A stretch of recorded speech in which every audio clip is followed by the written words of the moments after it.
میں اندر گھر کی طرف چلا گیا اور سب خواتین کو کمرے کے اندر رہنے کی تاکید کرتا ہوا شاہ صاحب کے پاس آ گیا۔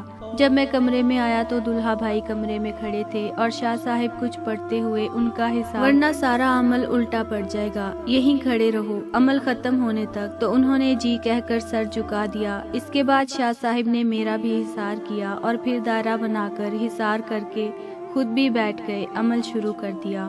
تھوڑی ہی دیر گزری تھی کہ کمرے میں موجود روشن دان میں زبردست گڑ گڑاہٹ ہونے لگی۔ میں نے چونک کر روشن دان کی طرف دیکھا تو وہاں ہانڈی پھنسی ہوئی تھی۔ ہانڈی کو آتا دیکھ کر شاہ صاحب کے عمل میں تیزی آ گئی اور وہ بلند آواز میں کچھ پڑھنے لگے۔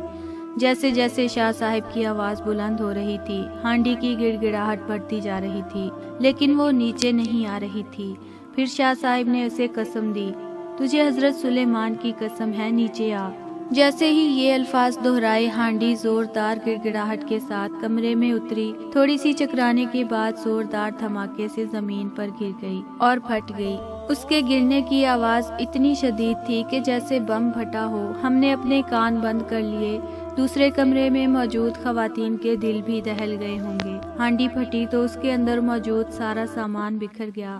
نہ جانے کیا کیا چیزیں تھی۔ قابل ذکر چیز ایک پتلا تھا جس پر دلہا بھائی کا نام لکھا ہوا تھا۔ میں حیران نگاہوں سے اس پتلے اور سامان کو دیکھ رہا تھا کہ شاہ صاحب نے مجھے کہا، جلدی سے ایک بالٹی میں پانی لے کر آؤ۔ میں دوڑ کر پانی سے بھری بالٹی اٹھا لایا۔ شاہ صاحب نے بیلچے کی مدد سے وہ سارا سامان اس بالٹی میں ڈال دیا۔ اس سامان سے بری طرح دھوئیں اٹھ رہے تھے اور اس طرح کھول رہا تھا جیسے چونا ابل رہا ہو۔ تھوڑی ہی دیر میں سب کچھ نارمل ہو گیا۔ میں نے شاہ صاحب کی ہدایت پر سب سے پہلے دلہا بھائی کو ان کے بستر تک پہنچا کر لٹا دیا، کیونکہ وہ بری طرح چکرا رہے تھے اور اتنی بری طرح ہانپ رہے تھے جیسے میلوں بھاگ کر آئے ہوں۔ میں نے انہیں پانی پلایا۔ شاہ صاحب نے دلہا بھائی کو کہا، بے فکر ہو، آرام کرو بیٹا، اب کوئی خطرہ نہیں، تم بالکل محفوظ ہو۔ اللہ کے فضل و کرم سے تمہارے دشمنوں کے ارادے مٹی میں مل گئے ہیں۔ اب انشاءاللہ تم بہت جلد صحت یاب ہو جاؤ گے۔ میں نے کہا، شاہ صاحب، آپ نے میری بہن کا سہاگ اجڑنے سے بچا کر مجھ پر جو احسان کیا، میں اس کے لیے کس منہ سے شکریہ ادا کروں؟ وہ بولے، نہیں بیٹا، میں تو وسیلہ ہوں اللہ تعالیٰ کی رحمت کا، اس نے ہمیں کامیابی دی، ساری تعریفیں اسی کے لیے ہیں۔ انہوں نے کہا کہ اب یہ ہانڈی کا جو سامان ہے،